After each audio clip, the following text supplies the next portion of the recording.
Okay, this is a few years old, 4 years old, 2009 game Galaxy's Edge. I picked it up, I think early this year, based on essentially Tom Vasel's review of it.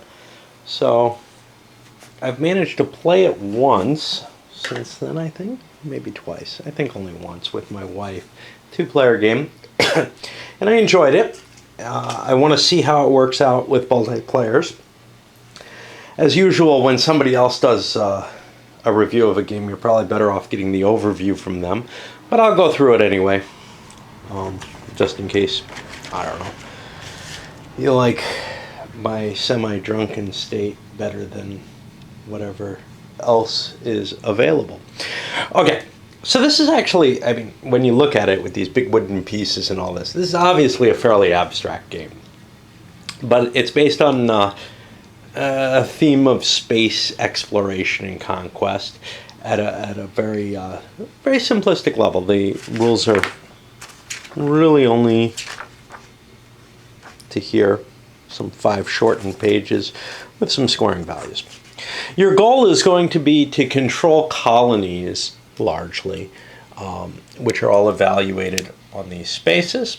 The colors surrounding each of the areas indicates which of these 5 races is predominant for that, and you'll get advantages for getting control, for being present in spaces which have certain races. And once you're present in enough of them with colonies, you obtain one of these bonus cards, which is essentially an indication of some bonus victory points you'll get at the end of the game if you hold that. You have to prevent anyone else from getting a majority. I'll explain that as we go. You also have a bunch of wooden pieces. This is your spaceship. That's going to be your sort of center of military operations and also possibly of colonization. This is your band, which is some weird thing that prevents everyone from operating there. These discs are your colonies, which are what you score off of primarily. And then these triangles are your military bases, which have a kind of clever little mechanism surrounding them. You got these event cards here, which is a finite resource that you're allowed to, add to the rules with as you get them. And we'll see how they work more in play than anything else. I don't want to give too many examples of them. Finally, you have an event die, which is rolled whenever you establish an installation, and it causes a random event to happen, which we'll also explain briefly. Okay, so the setup of the game, first of all, the map is going to be randomly distributed. It's always going to be this shape, but it means that you have some variance between each game. And everybody's going to get 2 event cards. I haven't given anybody any yet. Could deal some out so we can take a look at what they look like when it comes around to that point in the explanation, at least to see a couple of them. Everybody's going to get a color, and then we randomly select a starting player. Well, that's going to be blue, because I always do that. Actually, I might want to not do that in this game, simply because that might confuse me a little bit, but I may go with green instead. So what you do is, in the opposite of your normal order, in normal cases you'd be working counterclockwise here, but since I like to be weird and play all my solo games counterclockwise, in this case it's going to be going in clockwise order. Each player places their spaceship on an edge space, and on the edge of the galactic edge, as it were, because that's what this is called. The one restriction is you can't place your ship next to somebody else's ship, but other than that, you can place it wherever you like, and that's going to be where you expand from, essentially. Then when we get to the beginning of the game, the person who placed their flagship last gets to take the first turn. So The first player gets to kind of claim the most interesting location on the board, wherever that may be. The last player gets to place his piece and immediately do something. Of course, because he can't place adjacent to someone else, he can't really interfere with them, and you'll see why. So the two things that you can do on your turn is you're allowed to move your flagship, and then you're allowed to build something. And then that may cause you to roll the event die, and or it may cause a military control to be established. Okay. So moving your flagship, you're allowed to move it one space to an adjacent sector. And each of these hexes is a sector, so if I started out here, I could fly over here if I wished. When I establish a colony or a military base, that's my other action. So the first option is a colony. I can only place a colony if I have an installation in the system's vicinity. Vicinity is defined as being in that system, in that sector, I believe it's called. Yeah, in that sector. If I have a base in a system within that sector, or a base in an adjacent sector, then I can spread my growth into there. Now, if anybody has a ban in a hex, I cannot grow there at all. So basically, if I had a colony here, I could throw one more into here, or I could throw one into one of these three spaces. Alternatively, though, and since I don't start off with any colonies in the game, I could throw one down in the space with my spaceship.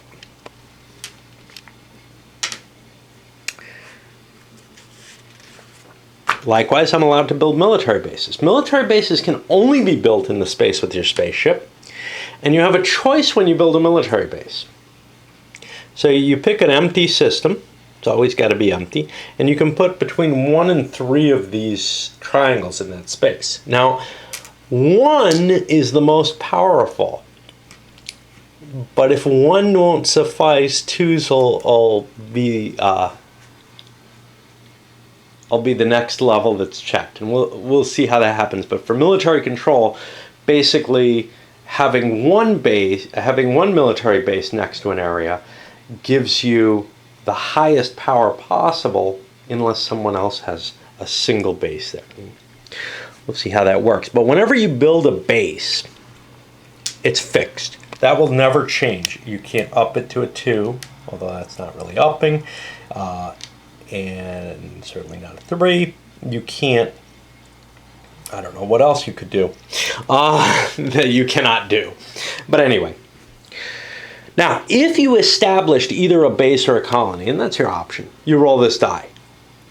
And the die has a number of results. The first one is your ban. You have to take your ban and put it in the sector in which you just built. So if I just built a colony here, and I got my ban, that would go here. And now nobody can build there as long as that's there. Another player's ban, actually it's the next player's ban, is the orange space. And by the way, these kind of look like they wear out very quickly. So you probably don't want to sweat on them too much. The next player's ban, you take the next player in order and place it in the space in which you just built. Again, this is kind of random. And it doesn't really matter whose ban it is. A ban's a ban. It's just that's where you remove it from. So it's kind of this random effect. And the final one is a card which allows you to either draw an event card or play an event card. Let's take a look at what these guys can do. So for example, blue has Rebellion. Select a sector in which you hold the loyalty pledge. Place a rival military base in that sector with one of your colonies. Replace a rival military base with one of your colonies. So you take somebody else's base and you put your colony in there, and then the card's out of the game. This one chooses sector with no ban in which you have no colonies or military bases. Colonize the least valuable available system, and then if need be, you resolve military control. And I think most of these are one use. There may be some that are not. Maybe they give you victory point bonuses at the end of the game. I've only played it once, a few months ago, several months ago, and I don't really recall, but that's okay. Part of the excitement in playing a game like this is seeing those events come up, I guess. Then the final thing is, if you just ended up occupying the last empty system in a sector, so for example, if red was here and blue goes in here, you've now created a military control situation. And at that point, you check the vicinity within one sector of that space for military bases. So if only one person has a class 1 military base in the vicinity, including in this space, they have won military control. But if multiple people have a single base in that sector, then we go to check level 2 bases. Let's say somebody has a level 2 base. If they're the only person with a level 2 base in the vicinity, they win the military control. And that goes on if there's a tie for, well, not a tie, but if there are multiple people with level 2 bases, we go to level 3 bases. If there are multiple people with level 3 bases, after all the others have been checked, there will not be a military control. If military control occurs, there's a conquer. The person who has military control of that sector may conquer one colony in it. And by that, they simply replace someone else's colony with their own. That may be a bad idea because this one's worth more, but who knows? Because these have some effect on that. Okay. That is most of the game there. Once you take your turn, roll your event die and establish military control, your turn ends, and it goes to the next player. And we keep doing this until the game ends. Hey, when does the game end? Yeah, we'll get to that. I don't remember. Okay. Loyalty pledges. That's these cards. As soon as you are the person who has colonies in more sectors of that species, and they're determined by the outlines on each of the areas, you gain control of this card, which will be a victory point bonus that you get at the end of the game. This one, for example, the Hive, gives 2 colonies sector. So this one gives a bonus if other people share your sectors with you, right? Oh, no, I lied. If you have more than one colony in a single sector, so if you have 2 colonies in a given sector, you'll get 2 points for that sector. If you have 3, you get 5. If you have 4, you'll get 9. There's another one, the humanoids, where if you're, that's what I was thinking it was, if you're sharing the sector with other players, you get bonus points. So for each sector that you share with other players, that becomes an additional goal to the game, along with the base goal of gathering these points from the actual planets. Let's look at some of the others. Crystalloids. You get 5 points for each colony of yours that's on a level of value 0.1 system. That makes all 1-point systems worth 6 to you, and they're virtually valueless to anyone else. So that's kind of a nice little loser's bonus, if you will.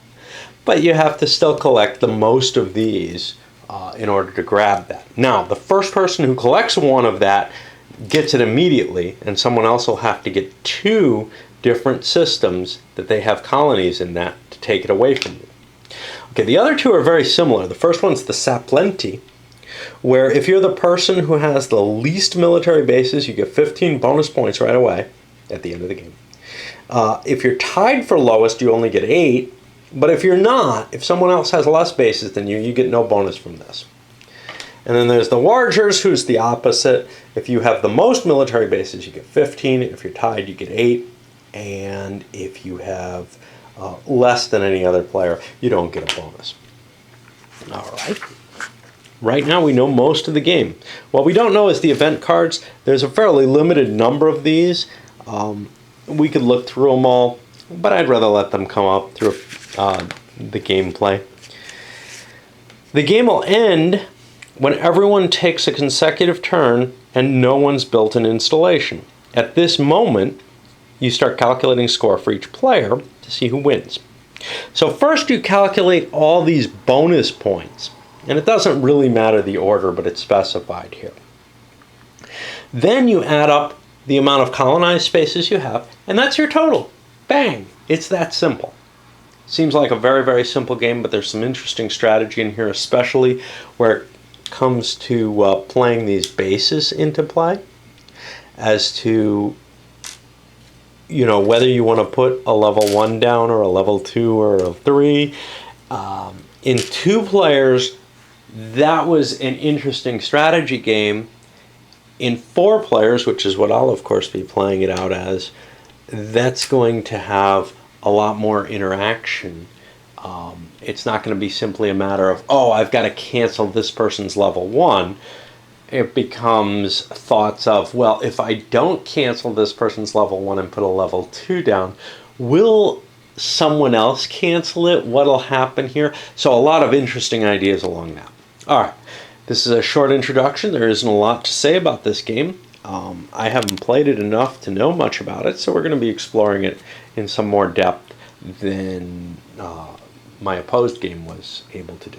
I know not many people watch my Euros, and especially the coverage of my Euros, and especially something that's kind of, this did not get a whole lot of interest, as is obvious when you look at Tom Vasel's video. He's got like 18 thumbs on it. I don't know how many views, but this was not a popular big ticket item game. However, I think it's an interesting one, and he certainly sold me on it. And I'm kind of glad I picked it up. I got it used at an auction, and well, it looks neat. Also has a very armored box, one that puts the GMT armored box is kind of to shame. Good luck breaking that thing. All right, up it goes.